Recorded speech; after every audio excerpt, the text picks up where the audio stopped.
Cette bouteille de lait ressemble à toutes les autres et pourtant c'est une véritable star.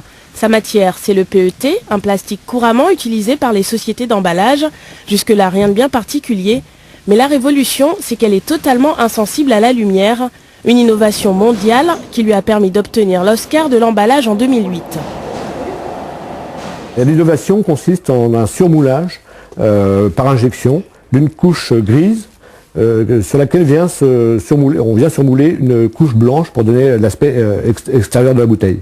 La couche grise va permettre une barrière totale aux UV.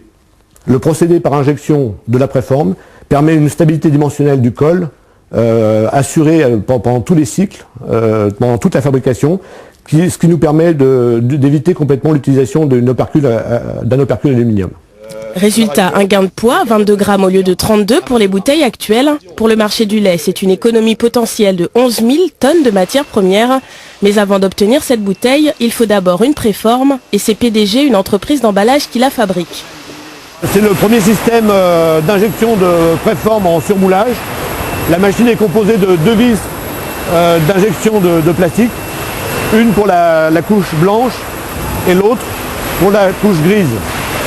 Pour arriver à ce résultat inédit, il a fallu 3 ans de développement et de recherche, mais également des partenaires. Elles sont 2 PME du Loiret à avoir cru en ce projet. Nous avions un client, la laiterie de Saint-Denis-de-l'Hôtel, qui cherchait une solution beaucoup plus fiable et économique pour le conditionnement de son lait.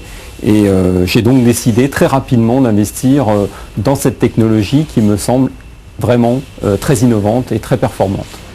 Et pour la dernière étape de la fabrication de la bouteille, c'est à la laiterie de Saint-Denis-de-l'Hôtel que ça se passe. On a transporté les préformes jusqu'à la laiterie. Ensuite, les préformes sont rentrées dans la souffleuse, réchauffées à 100 degrés, et on sort une bouteille qui va partir sur la ligne de conditionnement aseptique. Le prochain challenge pour Alain Viron, réussir à convaincre d'autres entreprises d'investir dans son invention. Pour s'équiper avec l'outillage spécifique, elles devront débourser près de 8 millions d'euros.